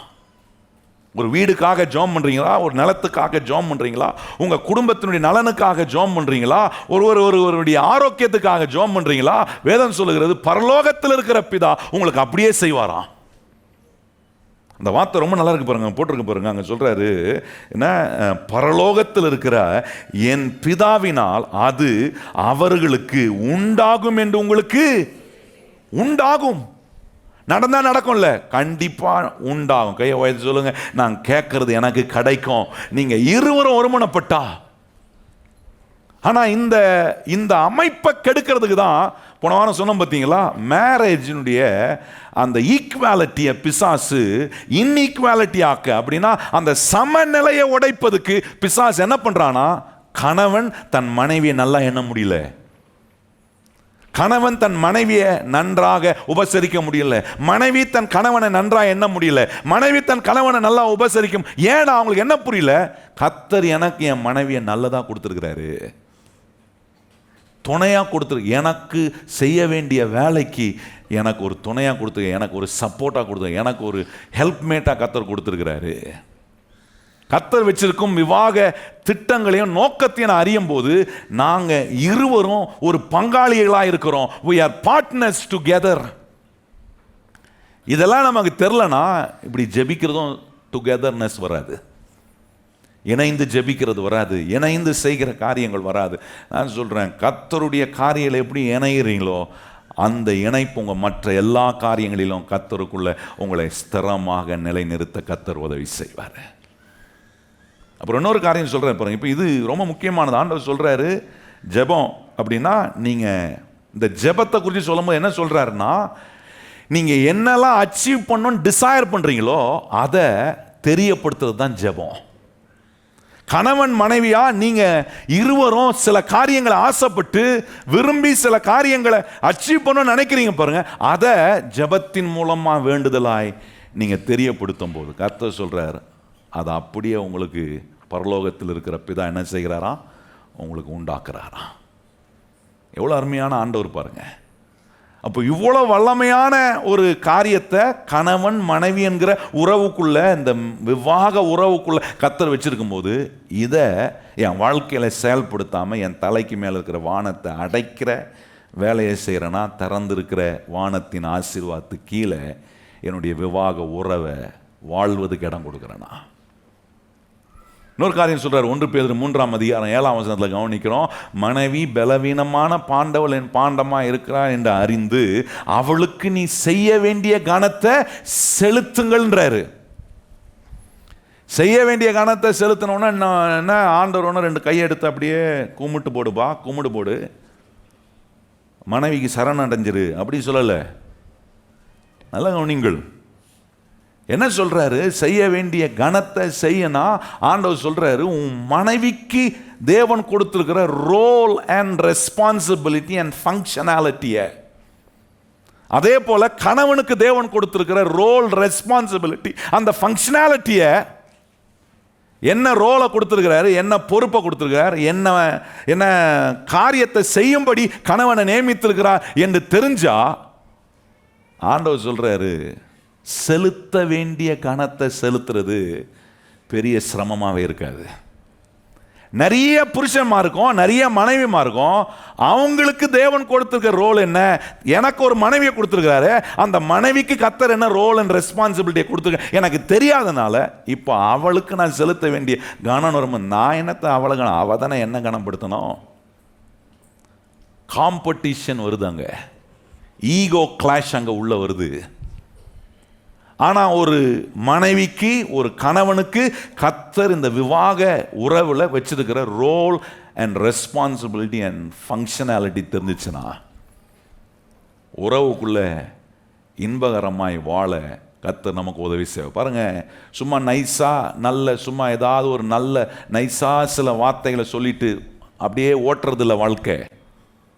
சில கணவன்மாருக்கு தெரியும், என்ன வார்த்தை சொன்னால் மனைவி அப்படியே ஆஃப் ஆகிடும், மெல்ட் ஆகிடுவாங்க அப்படின்னு தெரியும். அதை வச்சு சொல்லிட்டு எவ்வளோ நாள் ஓட்டுறது கிடையாது. அதை சொல்லலை, ஆண்டவர் சொல்றார், உன் மனைவிக்கான ரோல் என்ன, உன் மனைவிக்கான ரெஸ்பான்சிபிலிட்டி, உன் மனைவிக்கான ஃபங்க்ஷனாலிட்டி என்ன, இந்த விவாக வாழ்க்கையில் என்ன என்பதை நீ அறிந்து கொண்டா அவளுக்கு நீ செய்ய வேண்டிய கனத்தை செய்ய ஒரு நாள் நீ என்ன பண்ண மாட்ட, நீ தவற மாட்ட, ஒரு மீட்கப்பட்ட புருஷனா செய்வ. அதே தான் மனைவிக்கும் சொல்கிறார், உன் கணவனுக்கு கர்த்தர் கொடுத்துருக்க. பாருங்க, முதல்ல எல்லா காரியத்தையும் ஆண்டவர் போய் மனுஷங்கிட்ட தான் சொன்னார், ஆதாம் கிட்ட தான் சொன்னார். ஆதாம் தான் வந்து கர்த்தர் சொன்னதெல்லாம் கொண்டு வந்து மனைவி கிட்ட சொன்னான். இதுதான் ஆண்டவர் வச்சிருக்கிற ஒரிஜினல் அமைப்பு. அப்போ ஒரு மனுஷன் மூலமாக தான் கர்த்தர், அப்போ மனுஷனை ஒரு கணவனை ஆண்டவர் தலையா குடும்பத்துக்கு வச்சிருக்கும் போது இவர் என்ன சொல்லக்கூடாதுன்னா, நான் தான் தலை நீ வாழு, ஏன்னா பாருங்க, இந்த 1 பேதுரு 3ஆம் அதிகாரத்தில் கவனிச்சிங்கன்னா நிறைய புருஷன்மாருக்கு இந்த வார்த்தை தான் பிடிக்கும். பாருங்க, நான் இங்கே சொல்லியிருக்கிற 7ஆம் சொல்லியிருக்கிற அவர்களுக்கு செய்ய வேண்டிய கணத்தை செய்யுங்கள்னு சொல்றது அவங்களுக்கு அது பிடிக்காது. புருஷன்மாருக்கு எது பிடிக்கும்? நாங்கள் பாருங்க, முதல் வசனம் வாசிப்போமா? 1 பேதுரு 3ஆம் அதிகாரம் 1ஆம் வசனம் நாங்கள் சொல்லி பாருங்க. அந்தபடியே மனைவிகளே உங்கள் சொந்த புருஷர்களுக்கு, இதை பிடிச்சிப்பாங்க எல்லாரும். 2 வசனம் தான் தெரியும் புருஷருக்கு. என்ன வசனம்? எல்லாவற்றிலும் கீழ்ப்பிடிங்க. அல்லனா இந்த ஒரு வசனத்தை பிடிச்சிப்பாங்க. என்ன பிடிச்சிப்பாங்க? என்ன அங்கே போட்டு, உங்கள் சொந்த புருஷருக்கு கீழ்ப்படியுங்கள். சண்டை வரும்போது புருஷன் வாயத்திலிருந்து மனைவி என்ன சொல்லியிருக்கு? ஆண்டவர் என்ன சொல்லியிருக்காரு? எல்லாத்துலேயும் எனக்கு கீழ்ப்படியணும், எனக்கு கீழ்ப்படியணும், எனக்கு. அங்கேயே வந்துருச்சுன்னா அங்கே போயிடுச்சு, பார்ட்னர்ஷிப் போயிடுச்சு, பார்ட்னர் பங்களிக்கிற ஒரு உதவியாளர்னு போயிடுச்சு, உபசரிக்கிறது போயிடுச்சு, எண்ணுகிறது போயிடுச்சு. இப்போ இதுதான் நிறைய புருஷன்மாருக்கு பிடிக்கும். ஏதாவது ஒரு பிரச்சனை அப்படின்னா இதை தான் நம்ம மேற்கோள் காட்டுறோம். ஆனால் அதை இங்கே சொல்கிறதுக்காக சொல்லலை. ஆண்டவர் என்ன சொல்கிறாரு? ஒரு புருஷங்கிட்ட தான் கர்த்தர் எல்லாத்தையும் சொல்லியிருக்கிறாரு. ஒரு குடும்பத்தை எப்படி ஆசீர்வதிக்க, திட்டங்களை கொடுத்தது, பண்படுத்த, காக்கிற திட்டம் எல்லாம் ஆண்டவர் ஆதாம் மனுஷன்கிட்ட தான் சொன்னார். இந்த மனுஷன் தான் கொண்டு போய் மனுஷிக்கிட்ட சொல்கிறான். கர்த்தர் கொடுத்த மனைவி கிட்ட இப்படிலாம் கர்த்தர் சொல்லியிருக்கிறாருன்னு சொல்கிறான். சொன்ன பிறகு இணைந்து வாழ வேண்டிய வாழ்க்கையில் வாழக்கூடிய அந்த நிலைகளில் அந்த பேலன்ஸ் தவறின போது விவாக வாழ்க்கைக்குள்ள எல்லா பிரச்சனையும் வந்துச்சு. நல்லா நான் சொல்கிறேன், இந்த காரியங்கள் உங்கள் வாழ்க்கையில் பேலன்ஸ் இல்லைன்னா அது உங்கள் செழிப்பை பாதிப்படையும், உங்களுடைய நல்வாழ்வை பாதிப்படையும், உங்கள் ஆரோக்கியத்துக்கு பாதிப்பை கொண்டு வரும், உங்கள் சந்தோஷத்துக்கு பாதிப்பை, எல்லாவற்றிலும் பாதிப்பை கொண்டு வரும். உங்கள் வேலையில், உங்கள் பிரயாசத்தில் இதனுடைய தாக்கம் எல்லா காரியங்களையும் காணப்படும். அப்போ ஒரு கணவன் மனைவி கர்த்தர் கொடுத்திருக்கிற ரோல் அண்ட் ரெஸ்பான்சிபிலிட்டியில் கரெக்டாக 2 பேரும் வேலை செய்வாங்கன்னா நான் சொல்கிறேன் அது என்ன கொண்டு வரும்னா ஒரு பேலன்ஸை வாழ்க்கை, கர்த்தருடைய ஆசீர்வாதத்தை நிலையான நிலையில். இப்போ ஒரு இடத்துக்கு போய் வேலை செய்ய போகிறீங்கன்னு வச்சிங்களேன். ஒரு கம்பெனியில் உங்களுக்கு ஒரு வேலை கிடச்சிருக்கு, வேலை செய்ய போகிறீங்க. வேலை செய்ய போகும்போது அந்த கம்பெனியில் போயிட்டு இதான் என் ரோலு, இதான் என் பொசிஷன், இதுதான் என் ரெஸ்பான்ஸ், நான் இதுதான் செய்வேன் அப்படின்னு சொல்ல முடியுமா? சொல்லலாம். சொன்ன அவனா சொல்லுவான், போய் நீயே உன்னை சொந்த கம்பெனி ஆரம்பித்து நீயே ஒரு ரோலை போட்டுக்கோ, நீயே இந்த கம்பெனிக்கு வந்தீங்கன்னா நான் சொல்கிற ரோலு, நான் சொல்கிற ரெஸ்பான்சிபிலிட்டி நீ செய்யணும். ஏன் செய்கிறோம்? அந்த கம்பெனிக்கு ஒரு தரிசனம் இருக்குது, அந்த கம்பெனிக்கு சில முறைமைகள் இருக்குது. அந்த முறைமையில் என்னுடைய ரோலை, என்னுடைய ரெஸ்பான்சிபிலிட்டியை நான் செய்யும்போது அதற்கான நல்விளை, அதற்கான கனத்தை நான் பெறுகிறேன். நல்லா கவனி நான் சொல்கிறது. குடும்பம் என்பது அப்படிப்பட்ட ஒரு ரோலை ப்ளே பண்ணதான் ஆண்டவர் உங்களை ஒரு குடும்பத்துக்குள்ளே கொண்டு வராரு. ஒரு மனைவியாக கர்த்தர் கொண்டு வரும்போது, ஒரு புருஷனாக கர்த்தர் கொண்டு வரும்போது நீங்கள் 2 பேரும் சேர்ந்து செய்வதற்கான திட்டத்தையும் நோக்கத்தையும் தரிசனத்தையும் ஆண்டவர் வச்சிருக்கிறாரே. அதை செய்ய உங்களுடைய ரோல் என்ன, உங்களுடைய ரெஸ்பான்சிபிலிட்டி என்ன என்பதை அறிவீங்கன்னா நான் சொல்கிறேன், நீங்கள் ஒரு மீட்கப்பட்ட புருஷன் தன் மனைவி பலவீனமான பாண்டம் என்று அறிந்து அவளுக்கு செய்ய வேண்டிய கனத்தை செலுத்துகிறது ஒரு பெரிய விஷயமாகவே இருக்காது. அதே போல் ஒரு மனைவி தன் கணவனுக்கு செலுத்த வேண்டிய கனத்தை செலுத்துவது ஒரு பெரிய விஷயம். எல்லா காரியத்திலும் கணவனுக்கு கீழ்ப்படிந்து போகிறது அது ஒரு பெரிய கஷ்டமாகவே இருக்காது. ஏன்னா தெரியும் என்னுடைய ரோல் என்ன, என்னுடைய ரெஸ்பான்சிபிலிட்டி என்ன, என் புருஷனுடைய ரோல் என்ன, என் புருஷனுடைய ரெஸ்பான்சிபிலிட்டி என்ன. தேவன் வச்சிருக்கிற விவாக வாழ்க்கைக்கென்று கர்த்தர் வச்சிருக்கிற இந்த முறைமைகள், கோட்பாடுகளை என்னைக்கு மீறனோ அன்னைக்கு வாழ்க்கையில் பேலன்ஸை இழக்கிறேன். பேலன்ஸை இழக்கும் போது எல்லா குழப்படியும் உள்ளே வந்துடும். எபேசியர் 5ஆம் அதிகாரம் அதில் சில காரியங்களை உங்களுக்கு காண்பித்து நான் முடிக்க விரும்புகிறேன் பாருங்கள். அதில் அங்கே சொல்கிறாரு, எபேசியர் 5ஆம் அதிகாரத்தில் 24ஆம் வசனம் பாருங்கள், சொல்கிறாரு, ஆகையால் சபையானது கிறிஸ்துவுக்கு கீழ்ப்படுகிறது போல மனைவிகளும் தங்கள் சொந்த புருஷருக்கு எந்த காரியத்திலும் கீழ்ப்படிந்திருக்க வேண்டும். நல்லா கவனிங்கள். ஆண்டவங்க சொல்றாரு, அவருக்கு கிடைச்ச மனைவி எப்படிப்பட்ட மனைவின்னு கொஞ்சம் பார்க்கணுன்றாரு. இயேசு மணவாளன், நம்மெல்லாம் மணவாட்டிகளா இருக்கிறோம். நம்மளாம் அவருக்கு கிடைச்சது ஒரு பெரிய பேட் டீல் தான் சொல்லணும், மோசமான டீல்.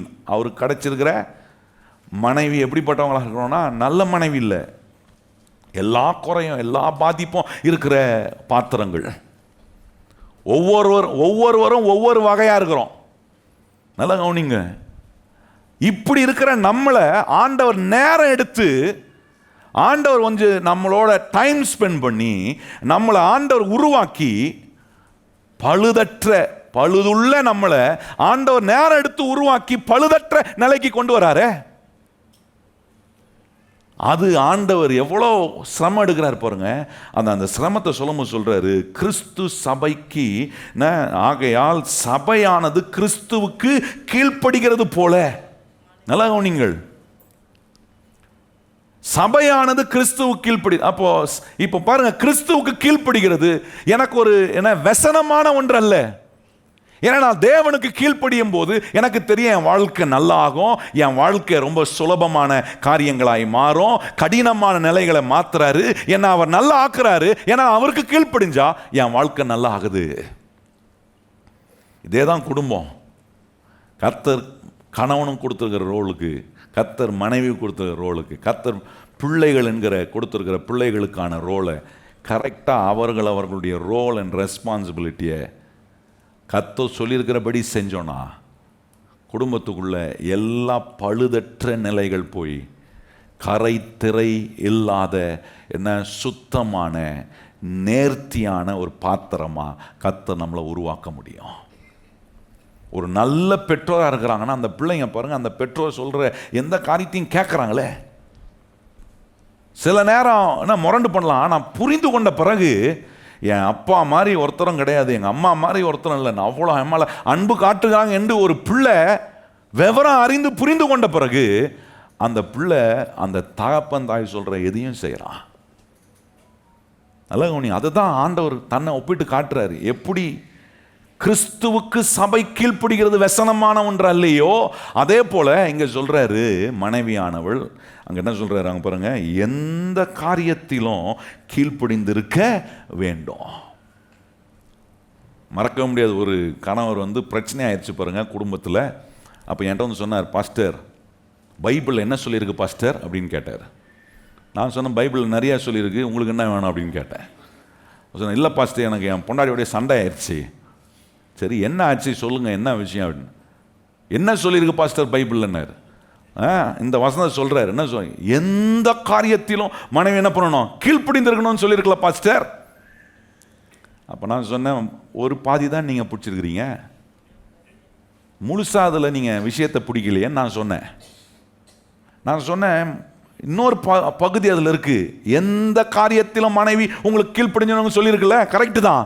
ஆனால் அதில் இன்னொரு மிக முக்கியமான பகுதி இருக்கு பாருங்க, அதை சொல்லியிருக்கு, கிறிஸ்து என்ன சபையானது, அங்கே சொல்றாரு பார்த்தீங்களா, என்ன சபையானது கிறிஸ்துவுக்கு கீழ்ப்படுகிறது போல.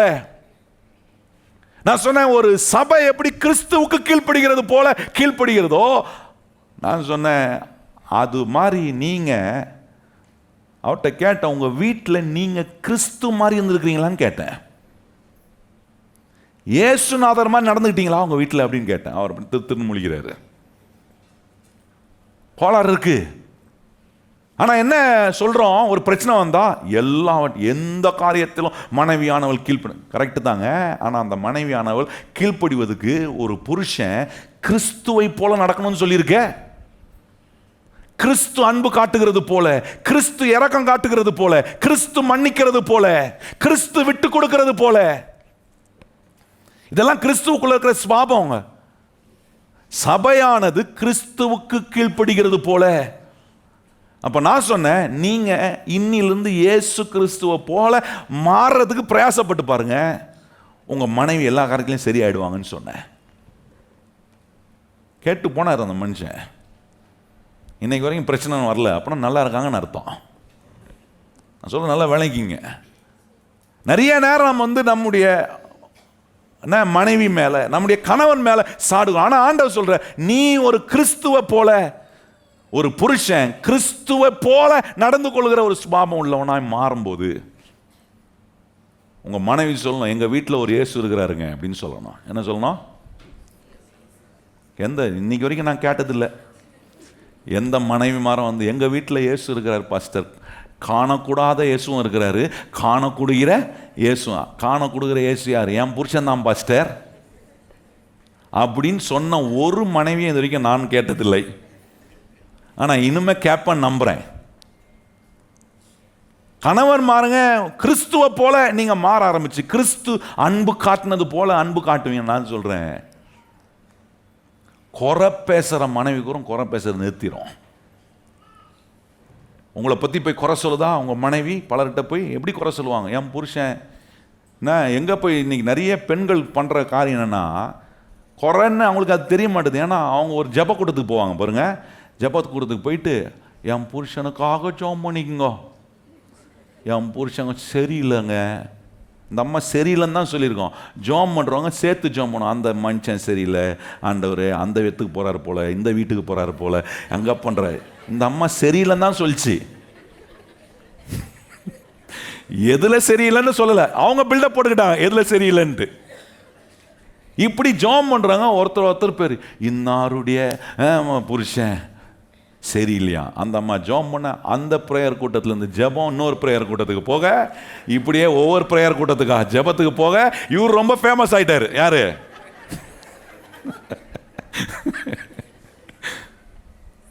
அப்புறம் பார்க்குறவங்களாம் கேட்குறாங்க, நீங்கள் தான் என்னாரா எல்லாம். அவர் யோசிப்பார், என்ன இப்படி எல்லாம் இருந்தது, உங்களை எல்லாருக்கும் தெரியும், எல்லாம் உங்களுக்காக ஜெபம் பண்ணுறாங்க. என்ன ஜெபம் பண்ணுறாங்க?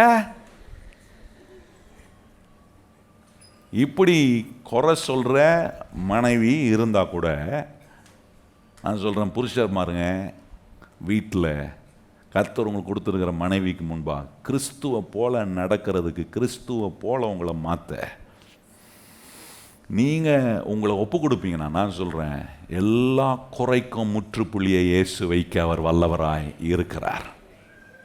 உறவை கர்த்தர் அதான் சொன்ன பாருங்க, விவாக வாழ்க்கையில் இருக்கிற பிரச்சனையை சரி பண்ணுற ஒரு காரியத்தை யார் கையில் கொடுத்துருக்காரு தெரியுமா? ஆண்டவர் புருஷன் கையில் கொடுத்துருக்கிறாரு. ஏன் கொடுத்துருக்காரு தெரியுமா? புருஷன் கையில் தான் பண்படுத்துகிற வேலையும் காக்கிற வேலையும் கொடுத்துருக்காரு. எல்லா புருஷன்மாரும் கையை உயர்த்தி சொல்லுங்க, என் கையில் என்ன கொடுத்துருக்கிறாரு? புருஷன்மாருங்க கையை உயர்த்துங்கண்ணே. எத்தனை புருஷன்மார் இருக்கீங்க? நல்லா கையை உயர்த்துங்க பார்ப்போம். மேலே இருக்கிறவங்களா புருஷன்மார் நல்லா கையை உயர்த்தி சொல்லுங்க. கர்த்தர் நம்மகிட்ட என்ன கொடுத்துருக்கிறாரு? பண்படுத்தவும் காக்கிற வேலை நம்ம கொடுத்துருக்காரு. கல்டிவேட் பண்ற வேலையை நம்மகிட்ட கொடுத்துருக்கிறாரு. மனைவிய குடும்பத்தை கல்டிவேட் பண்ற உருவாக்குற வேலையை புருஷங்களை கொடுத்துருக்காரு. புருஷன் அதை செய்யாம கோட்டை விட்டு எங்கெல்லாம் அப்படியே பெரிய அது பண்ணிட்டேன் இதை பண்ண, கொடுத்த வேலையை கரெக்டாக செய்யணும். அதுக்கு செய்யறது கிறிஸ்துவ போல நான் மாறணும். ஆண்டவர் பாருங்க, ஓசியா தீர்க்கதரிசிட்ட சொல்றாரு, அவருடைய அன்பை டெமான்ஸ்ட்ரேட் பண்ணி காட்டுறதுக்கு ஓசியா கிட்ட சொல்றாரு, போய் ஒரு வேசிய அவனை வந்து விவாகம் பண்ண சொல்றாரு. கர்த்தர் சொல்றாரு, ஏன் அதை செய்ய சொல்றாருன்னா, எனக்கு வரப்போகிற மனவாட்டிகள் எப்படி இருக்கிறாங்க, நான் மனவாளன், என்கிட்ட ஒரு குறையும் இல்லை, ஆனா நான் தெரிந்து கொள்ற மனவாட்டி கிட்ட ஏகப்பட்ட குறை இருக்கு. ஆண்டவர் சொல்ல, குறை உள்ள அந்த மனவாட்டியை எடுத்து ஆண்டவர் சொல்ல குறை இல்லாத ஒரு மனவாட்டியா மாற்றுகிறேன் அப்படின்றா. ஏன் அதை காட்டுறாருன்னா, ஒரு மனவாளன் கையில குறை உள்ளது வந்தா குறைவில்லாத மாற்றுகிற ஒரு கிருபையை ஆண்டவர் புருஷன் கையில கொடுத்துருக்கிறாரு. நல்லா கவனிங்க புருஷன்மார்களே, வீட்டில் வாயத்திறந்து புருஷன்மார் குறை சொல்லிட்டு இருக்கிறோமா, அந்த குறைவை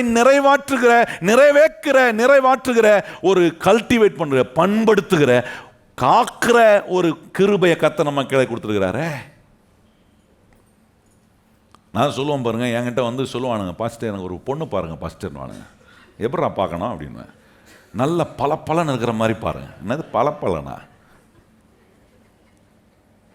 நான் சொல்லுவேன், அவன்கிட்ட பலன்னு இல்லைன்னா கூட உங்ககிட்ட வந்தால் பலன்னு ஆக்கிடலாண்டா. ஏன்னா பண்படுத்துகிற வேலையை புருஷன் கையில் கொடுத்துருக்கிறாரு. அழகா இல்லாத ஒரு மனைவியை கூட ஒரு புருஷன் அழகா ஆக்கலாம். நல்லா கவனிங்கள், அதான் பண்படுத்துறது.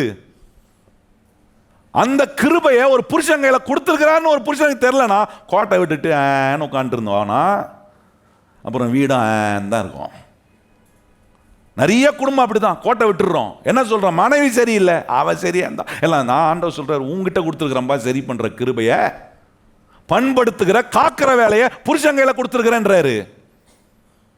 அதை நான் செய்ய என்னைக்கு கோட்டை விடுறேனோ, நல்லா கவனிங்கள், பிசாசு உள்ள பூந்து எல்லா கெடுதியும் உண்டாக்குறான். பாருங்க 25, 26 பாருங்க சொல்றாரு, பண்படுத்துகிற வேலை புருஷன் கையில் கொடுத்ததுனால சொல்கிறப்ப 25ஆம் வசனம் பாருங்க, புருஷர்களே உங்கள் மனைவிகளில் அன்பு கூறுங்கள், அப்படியே கிறிஸ்துவும் சபையில் அன்பு கூர்ந்து தாமதை திருவசனத்தை கொண்டு தண்ணீர் முழுக்கினாலே சுத்திகரித்து பரிசுத்தமாக்குறதுக்கும் கரைத்திரை முதலானவைகள் ஒன்றுமில்லாமல் பரிசுத்தமும் பிழையற்றதுமான மகிமை உள்ள சபையாக அதை தமக்கு முன்னே நிறுத்திக் கொள்வதற்கு தம்மை தாமே அதற்காக ஒப்பு கொடுத்தார். நல்லா கவனிச்சு பாருங்க, கரைத்திரை முதலான ஒன்றுமில்லாம ஆண்டவர் சொல்றார். அப்போ புருஷன் ஒரு கிறிஸ்துவ போல ஒரு மாறுகிற ஒரு நிலைக்கு ஒரு கிறிஸ்தவன், ஒரு கணவன், ஒரு மீட்கப்பட்ட கணவன் தானே ஒப்பு கொடுக்கும் போது எப்படி மாற்ற முடியும்ன்றாரு. நல்லா கவனிச்சு பாருங்க, எப்படி மாத்தினாராம். குறையுள்ள மனவாட்டியா இருக்கிற நம்மளை எடுத்து குறையில்லாத மணவாளன் என்ன செய்கிறார்னா, நம்முடைய குறைவை நீக்கிறதுக்கு அவர் என்ன பயன்படுத்துறார், வசனத்தை எடுத்து பேசி நம்மளை சுத்தம் பண்றாராம். நல்லா கவனிச்சு பாருங்க, வசனத்தை எடுத்து பேச. வீட்டில் என்ன பேசுறேன், ஒரு கணவனுடைய வாயில கர்த்தருடைய வார்த்தை வரலன்னா நான் சொல்றேன், பண்படுத்துகிற காக்கிற வேலையை விட்டுட்டேன். வாயில வசனம் வரணும். எல்லா வார்த்தையும், எல்லா கெட்ட வார்த்தை வருது வாயில. நிறைய புருஷன் வாயில இருந்து மனைவியை கண்டபடி பேசுகிற கெட்ட வார்த்தைகள். ஆனா ஆண்டவர் சொல்றாரு, உன் வாயில இருந்து இந்த வசனத்தை நீ பேசும்போது எவ்வளவு பழுதான ஒரு மனைவியா இருந்தாலும் அதை பலனாக்கலாம். கரை திரை முதலானவைகள் ஒன்றுமில்லாம, அப்படின்னா ஒரு காரத்திரை சுருக்கம் கூட இல்லாம. நல்லா கவனிங்க, விவாக வாழ்க்கை மகிழ்ச்சிகரமா இருக்கும்னா தோல்லாம் சீக்கிரம் சுருங்காது. ஹலோ, எல்லாம் சீரியஸ் ஆயிட்டீங்க பார்த்தீங்களா? நிறைய பேர் என்ன மகிழ்ச்சியா இருந்து பாருங்க, கணவன் மனைவின்ற உறவு மகிழ்ச்சியா இருக்கும்னா என்ன, எத்தனை வயசானாலும் 60ஆம் கல்யாணம் கொண்டாட முடிக்கிறோம், அப்படியே வாலிபர்கள் மாதிரி இருக்கீங்க. நான் சொல்றது மேக்கப் போட்டு டை அதெல்லாம் ஒன்றும் தேவையில்லை, நல்லா இருப்பீங்க. ஆனால் இந்த உறவினுடைய சாராம்சம், இதனுடைய ஆசீர்வாதத்தை அனுபவிக்க தெரியாமல் போ. பண்படுத்துகிற வேலையை புருஷன் கையில் கர்த்தர் கொடுத்துருக்க, காக்கிற வேலையை புருஷன் கையில் கொடுத்துருக்குற. கரை திரை முதலானவைகள் ஒன்றுமில்லாமல் இருக்கக்கூடிய ஒன்று செய்ய. இயேசு வசனத்தை பேசி தான் மணவாட்டிய ஆயத்தம் பண்றாரு. மணவாளன் அவரு, மணவாட்டி நம்மெல்லாம். நம்மகிட்ட இல்லாத குறை என்ன இருக்கு சொல்லுங்க பார்க்கலாம். என்கிட்ட ஒரு குறையெல்லாம் சொல்ற ஒரு ஆள் இந்த பூமியில் இருக்க முடியுமா? இல்ல. ஆனாலும் நம்ம மேல இருக்கிற குறையெல்லாம் சரி பண்றதுக்கு ஆண்டவர் என்ன பேசுறாரு, வசனத்தை பேசுறாரு. 26ஆம் சொல்லி பார்த்தீங்களா, தாமதை திருவசனத்தை கொண்டு தண்ணீர் முழுக்கினால் சுத்திகரித்து பரிசுத்தமாக்குறதுக்கும் பாருங்க, வசனத்தை கொண்டு சுத்திகரிக்கிறாரு. இன்னைக்கு பிரச்சனையே புருஷங்கிட்ட என்ன இல்லைன்னா வசனம் இல்லை, மற்ற எல்லா வார்த்தையும் இருக்கு. கோவம் வந்தால் சட்டுன்னு கையை வாங்கி மனைவியை அடிக்கிறது. நான் சொல்கிறேன், ஒரு மனைவியை அடிக்கிற ஒரு புருஷனாக இருப்போனா அந்த மாதிரி ஒரு கோழையான ஒரு மனுஷன் வேற எவனுமே கிடையாது. நல்ல கவனிங்கள், உன்னுடைய மனைவியை கை நீட்டி அடிக்கிற ஒரு புருஷனாக இருப்பேன்னா நான் சொல்கிறேன், இந்த விவாக உறவின் அந்த முறையில் நீங்கள் வாழலை. உங்களுக்கு நேராக வானம் அடைக்கப்பட்டிருக்கு. பண்படுத்துகிற காக்கிற ஒரு பொறுப்பை ஒரு புருஷன் கையில் கொடுத்துருக்காருன்றதை மறந்துட்டேன். அந்த வேலையை நான் கவனமாக செய்யும்போது வாழ்க்கை பலன்னு இருக்கும். கையை வைத்தியம் சொல்லுங்கள், வாழ்க்கை எப்படி இருக்கும்? நல்ல பலன்னு. கோல்கட் பேஸ்ட்டு போட்டு பள்ளத்தை ஈன்னு காட்டுறான் பாருங்க, அதுக்கப்புறம் வெளுத்துறோம். ஆனால் இந்த வசனத்தை வச்சு பேசிங்கன்னா வெளுத்ததெல்லாம் பலன்னு கர்த்தர் வாழ்க்கையெல்லாம், உடைந்த வாழ்க்கையை, சுக்குநரான வாழ்க்கையெல்லாம் கர்த்தர் மகிழ்ச்சிகரமாக மாற்றுவார். ரொம்ப முக்கியம் பாருங்க, வசனத்தை வச்சு. இன்னைக்கு நிறைய நேரம் வசனத்தை பேசுறது இல்லை. நிறைய புருஷனுடைய வாயில வசனம் வரமாட்டுது. வாழ்க்கையில் சுத்திகரிக்கணும், சரியாக்கணும்னா வசனத்தை வச்சு பண்படுத்தவும் காக்கிற வேலையை புருஷமாக செய்யணும். 3 காரியத்தை கர்த்தர் நமக்கு கற்றுக் கொடுத்துருக்கிறார். ஒரு மீட்கப்பட்ட புருஷன் தம் மனைவி எப்படி எண்ணுகிறான், எப்படி உபசரிக்கிறான். ஒரு மீட்கப்பட்ட ஒரு புருஷன் தேவன் கொடுத்திருக்கிற விவாக திட்டங்களின் நோக்கத்தையும் நிறைவேற்ற தேவன் கொடுத்திருக்கிற மனைவியை எப்படி ஒரு பங்காளியா, ஒரு பார்ட்னராக நீங்கள் பார்க்குறீங்க. மூணாவது, செலுத்த வேண்டிய கனத்தை மனைவிக்கு கொடுக்க மீட்கப்பட்ட புருஷன் செய்யணும்னா நமக்கு ஒன்று தெரியணும், என்னுடைய ரோல் அண்ட் ரெஸ்பான்சிபிலிட்டி என்ன. கர்த்தர் என் கையில் ஒரு ரோல் அண்ட் ரெஸ்பான்சிபிலிட்டி என்னன்னா, பண்படுத்தவும் காக்கிற இந்த மிகப்பெரிய வேலையை கர்த்தர் என்கிட்ட கொடுத்துருக்கிறாரு. நான் வீட்டில் உட்காந்துட்டு குறை பேசிகிட்டு இருக்கக்கூடாது. ஒரு புருஷன் வீட்டில் உட்காந்து, ஒரு தகப்பன் வீட்டில் உட்காந்து குறை பேசுகிற தகப்பனா புருஷனாக இருக்கக்கூடாது. உங்களை பார்த்து உங்கள் மனைவி மாறணும், உங்களை பார்த்து உங்கள் பிள்ளைகள் மாறணும், உங்களை பார்த்து உங்கள் தலைமுறை ஆசீர்வாதமாக இருக்கணும். அப்படிப்பட்ட நிலையில் ஒவ்வொரு புருஷருமாரும் நீங்கள் செயல்படுவீங்கன்னா, நான் சொல்கிறேன், ஒவ்வொரு புருஷரும் வீட்டில் நீங்கள் இயேசு கிறிஸ்துவா மாறினீங்கன்னா உங்கள் மனைவி கண்டிப்பாக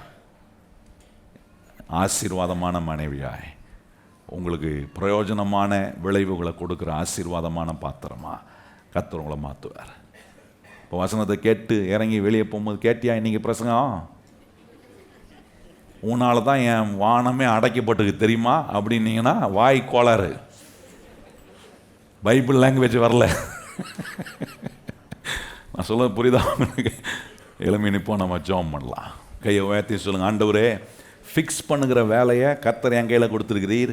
கணவன் கையிலையும் கொடுத்துருக்கிறாரு, மனைவி கையிலையும் கொடுத்துருக்காரு. ரெண்டு பேரும் சொல்லுங்கள், கையை உயர்த்தி, ஆண்டவரே எங்கள் விவாக உறவை நாங்கள் ஃபிக்ஸ் பண்ண எங்களுக்கு நீர் கற்றுக் கொடுக்குற இந்த சத்தியங்கள் எங்களுடைய வாழ்க்கைக்கு நேராக வானம் திறக்கப்பட்டிருக்கணும். ஆண்டவரே, திறக்கப்பட்ட வானத்தின் ஆசீர்வாதத்துக்கு கீழே நாங்கள் வாழ்கிற இந்த பாக்கியத்தை எங்களுக்கு நீங்கள் தரணும். ஆண்டவரே, இப்படி நாங்கள் ஆசீர்வாதமாய் வாழ கர்த்தர் எங்களுக்கு நீர் உதவி செய்கிறதுக்காக ஸ்தோத்திரம். ஆண்டவரே, இந்த சத்தியத்தை கேட்ட ஒவ்வொருவரும் ஆண்டவரே, இப்படிப்பட்ட மீட்கப்பட்ட ஒரு புருஷனாய், இப்படி ஒரு மீட்கப்பட்ட ஒரு மனைவியாய், ஆண்டவரே உறவில் இருக்கிறவர்கள் இப்படி வாழ, ஒருவேளை ஆண்டவரே வாலிப பிள்ளைகளை கேட்டுக்கொண்டிருந்தா, ஆண்டவரே அவங்க வாழ்க்கைக்கு முன்பாக போறதுக்கு முன்னாடி எப்படி நடந்து கொள்ள வேண்டும் என்கிறத ஆண்டவர் சொல்லி கொடுத்தீர். இதெல்லாம் தங்க வாழ்க்கையில் கற்றுக்கொண்டு இந்த விவாக உறவுக்குள்ள உம்முடைய பிள்ளைகளை நீர் கொண்டு போகும்.